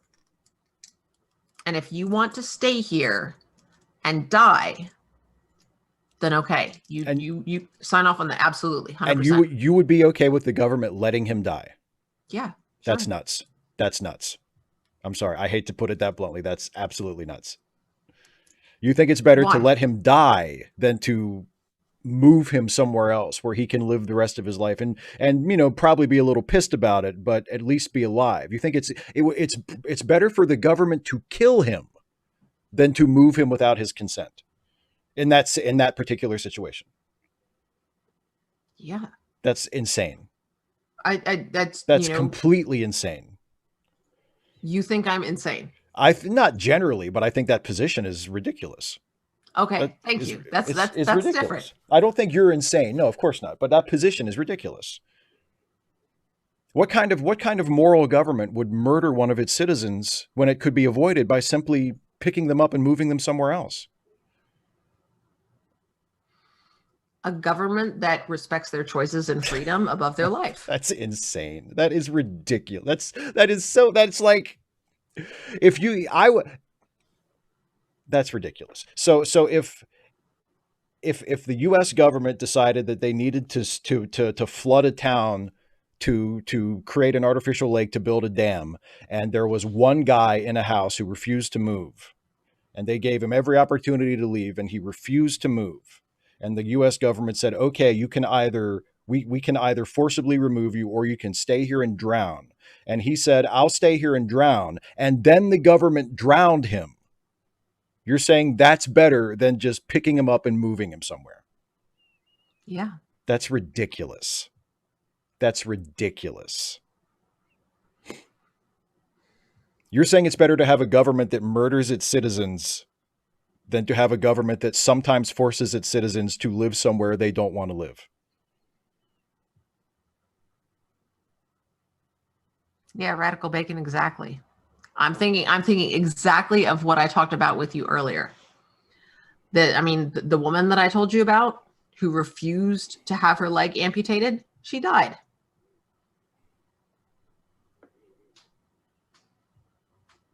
And that was her choice. I have known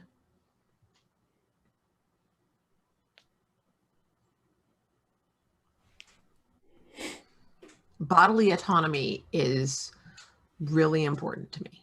Bodily autonomy, I don't think is the issue here. I think if you need to, if there's a medical procedure that you need to undergo in order not to die and you choose not to undergo that procedure, I agree. I think that's your choice.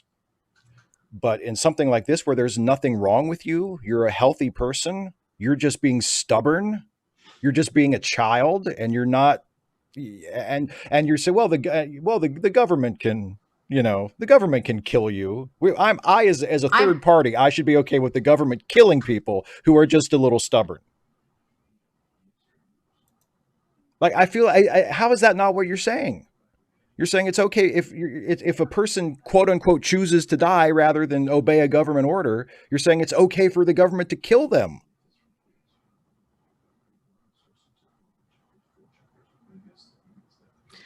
I'm saying that physically moving someone, it ignores their bodily autonomy. Jesus Christ. That is just, my God. See, this is these are the points where I part company with anarchists and with libertarians too on the other side. When people honestly, and I believe you mean every word you're saying. When people honestly say that it is worse, it is more morally indefensible to move someone against their will than to kill them, I think that's absurd. I think that is utterly absurd. Yeah, and no, but Pedro, yeah, you're letting them die, but you're putting the government in, like, you're putting the government into a position where they are going to. Have you seen The Incredibles? Yes. Yes. Okay, I mean, essentially, this guy is the one at the beginning that Mr. Incredible saves him, and he didn't want to be, and he sues him, and he wins. And yes, absolutely, the government has that option. I don't think I don't think they should have. They certainly have the power to do it. Don't think it's right. And then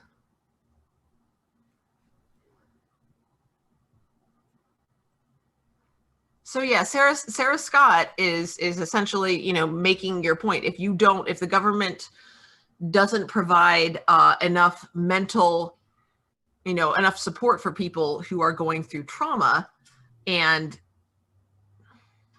yeah, I can't talk about that right now. I still don't think that's exactly the situation that I mean, it's you are putting the government in a position where they are going to do something that is only going to cause your death because you are there and you are refusing to get out of the way, right?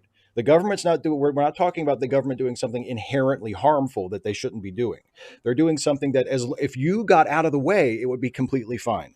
You're refusing to get out of the way. You're being a stubborn ass about it and refusing to get out of the way.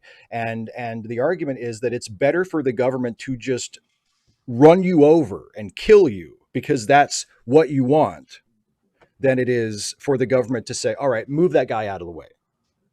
It's worse for the government to go, okay, enough of this, and set you aside. Yeah, David C. Drake, I think they could have made it clear. It seemed like it was leaning towards trying to show that and just didn't do a very good job of it. Yeah. Yeah, I'm with 255 AD on this. Personal choice has No, to include yeah. the right to make terrible personal choices. I'm not contradicting that. And to accept the consequences I'm and to not be allowed to accept those consequences. I'm not contradicting that. I'm just saying that right is not absolute, and I'm just saying I would much rather be living under a government that occasionally relocated people when they didn't want to, in situations where it was legitimately justified, not like Trail of Tears shit, but I mean like in situations where they're like in this episode where the So benefit, how many? the harm done to the people relocated is minimal, and the benefit to the broader society is considerable, right?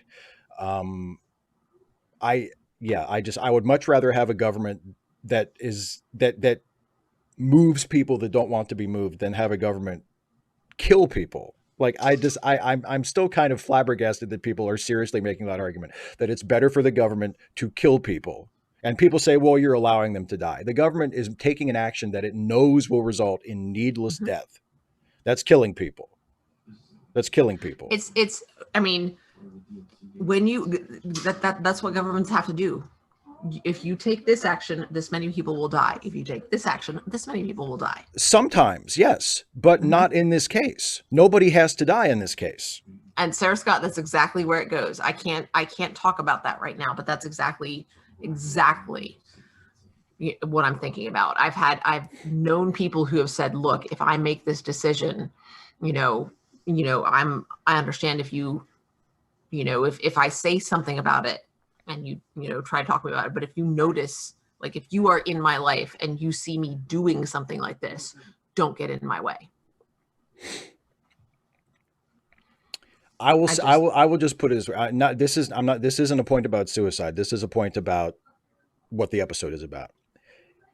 If I were driving a bulldozer through your house and there was some contrived circumstance where I had to drive the bulldozer through your house and you were in your house and you said, I'm not leaving my house, I would go into the house and drag you kicking and screaming out of the house before I ran over your house with a bulldozer. I would never run over your house with a bulldozer knowing you were inside. Even if you said, no, this is what I want, I would drag you out of the house and then I would run it over with a bulldozer.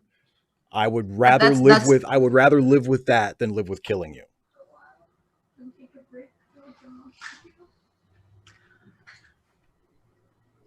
Jim, I'm glad you find this discussion interesting. Apparently not everybody did. I think Garrett left. I think Garrett was, yeah. Which is I a shame just because Garrett was on my side. I could have used him. I think again, as you point out, it's a contrived circumstance. We don't actually know what the situation was for the people on Bejor, who would not have had heat for the winter again. And I don't know, man. I think you wouldn't have. It would be interesting to know what contrived circumstance. Yeah, I know. I Stephen? wouldn't drive a bulldozer through your house anyway. But I'm just saying, for the sake of argument. Please, I'm sorry. I apologize. I apologize for interrupting you Again. So it would be interesting to think of what circumstance could be contrived enough that would force you to drive a bulldozer through my house. Because here's the thing. I think I could take you. Well, okay, but you could. I don't think you could. I know, but get me out of the house. But we're veering outside the boundaries of the question. I mean, yeah, you're right. Those are all open questions. Why am I forced to drive the bulldozer? Could I actually get you out of there if you didn't want to go? Like, there's all kinds of but given these assumptions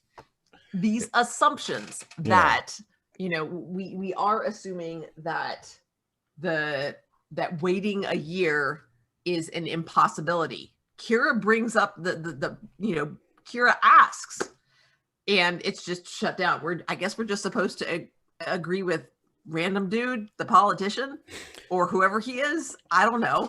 Well, no, I mean, apparently we're supposed to believe him over Kira because waiting a year just won't do. I think that's put in there again to introduce some ambiguity, to make it not quite as black and white. Although, again, it's not that important to me. I mean, I don't think it bears that much consideration in terms of the ethical dilemma at the center of the episode. I don't think there's anything wrong with in this. I want to stress I'm not completely okay with forced relocations in all cases. In most cases, they're probably a terrible mistake. But in this particular instance, I don't think there is anything wrong with forcing them to leave. I'm not conflicted about it in the least little bit. And again, that's what it comes down to. No, Sarah, it's not me. It's just the situation. I would love, if you're on Facebook, I would love if you'd send me, if you're okay with it, I would love if you'd send me a friend request and I can talk about more about it on Messenger. I think it's a contrived situation because, like you said, people are not always rational, but I do think people have reasons for what they do. And I think, like I said, the time that they've had to put this together, it makes it very difficult for me to accept, other than outside plot contrivance, that this guy is, because it's, that this guy is this attached to this new home that he has built, that he is still capable of continuing to build and develop, which tells us that he's also capable of building and developing a new home. Like, it's just, we are supposed to just accept that he is, for no particular reason that we can understand, completely, like, it's not that it is in some way religiously or spiritually sacred to him. Right. It's like, this is my home and I don't want to leave because I'm an ass. That's what comes across. And again, we haven't seen anybody make the effort to connect with him in any meaningful way. Kira, the whole way through, she listens to him and she starts feeling connected to him, but we don't ever see that she makes the effort to connect him with his freaking heritage. Yeah. None of that. And granted, she's essentially being asked to do something that's outside her purview. She's not a diplomat. She's not. And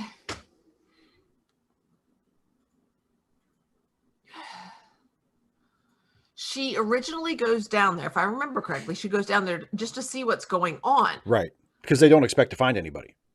Yeah, they do. They have life forms. Well, but I mean, when they get to the moon, they don't expect to find anybody. That's why Kira beams down, because they read the life forms. Initially, because they. But at the point where she beams down, she knows that there are, like, not just like plant life forms, but people. But there are like people there. Yeah. So she knows there are people there, and they're not supposed to be there. Right. So she goes down just to find out what's going on, and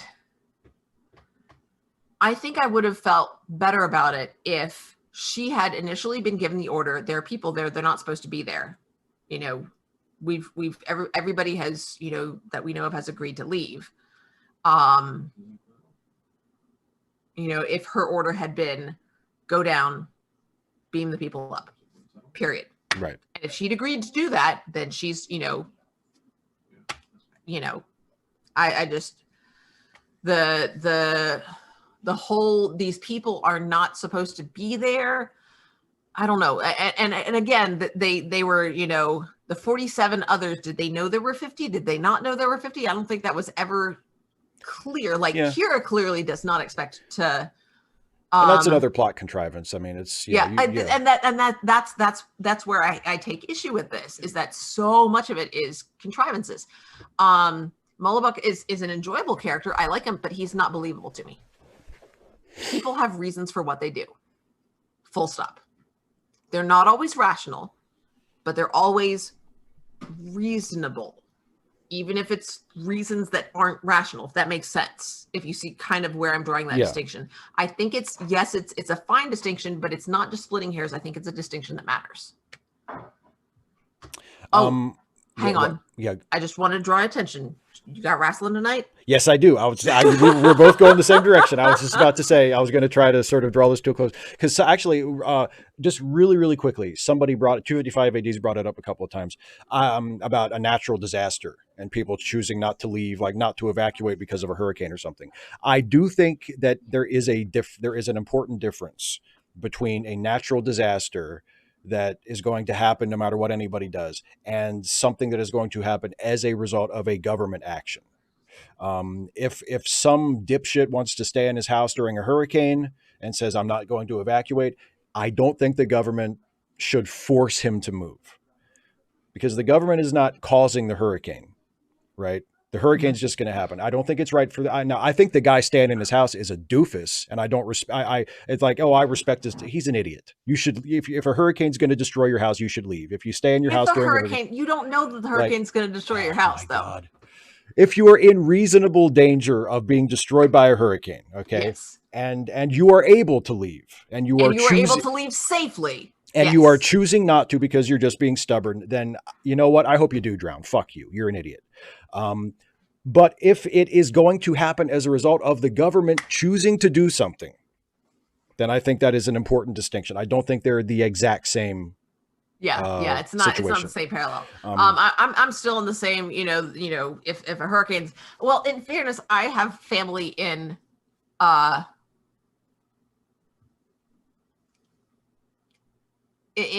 fairness, I'm of two ways. I don't think it's the same situation, but also I have family living in Florida, and some of it is you don't necessarily know how bad the hurricane's going to get when it's safe to leave, and so it can escalate really fast.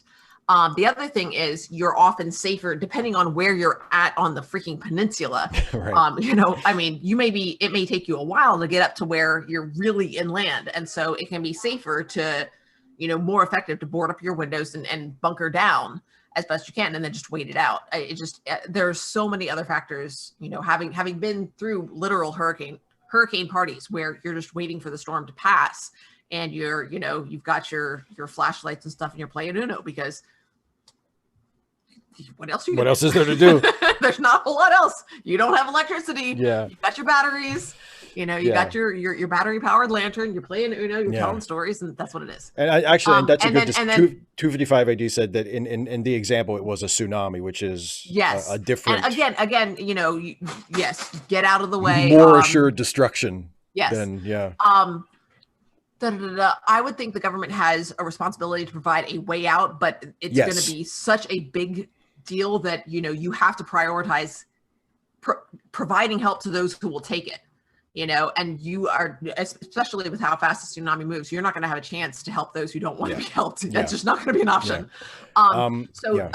Summer End of Geek has really helped out there in the channel talking about the charity links. I've got a channel. I would love if you would leave me some comments. It's not that I don't care if you don't follow, but it's the comments. Hell no. I love reading the chat, and I love comments. I love feedback. And you have a video going up on your channel tomorrow, which is your next Pride and Prejudice video. You'll get to see me suffer, guys. You'll get to see me suffer. I suffer. Yes, and you and I will be back together on Friday to talk about Chapter 2 of The Other Westmore. The Other Westmore, which is right here for me. Hey, and I've got the PDF on my computer that I'll be reading it tomorrow. Because I haven't read the chapter yet. Slacker. I know, I'm sorry. But and we'll be back next week to watch the final episode of Firefly, which is Objects in Space. And then after that we'll watch the movie. But this is the final televised episode of Firefly. It'll be next week. And then you're working out. Yeah, I'm trying. I'm like, okay, please tell me. So next week is my last week with students. Oh, yeah. The week after that, I have Monday's Memorial Day, Tuesday and Wednesday I'll have as post planning. So I'm like, and that'll be a DS9 week. And then I'll have a little bit of time to figure out when the midpoint is on the movie. Oh, on Serenity, yeah. When our stopping point is, yeah. Yeah. We got to figure that out. Yeah. Well, I have to figure that out because you don't get to watch it. Oh, because I can't watch it because it has. You can't watch it. You're right. The premise of the whole thing. Can't blow the premise of the whole show. So anyway, Yeah. So thanks everybody. Dana, thank you as TikTok, always. folks. Got to watch my wrestling. Dana, thank you as always for watching Deep Space Nine with me. Oh, I well, hope you thank like you the so much for episode. having me on your channel. Oh, I please, of enjoyed the course. conversation, and I enjoyed the ending of the B plot. That was sweet. Yeah, I'm glad. Yeah, the B And plot was also, really don't good. forget to get you a Quark figure.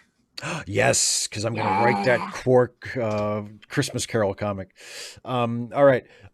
So we'll see you on Friday. Thanks for watching, everybody. Take care. Have a good one. Bye, folks.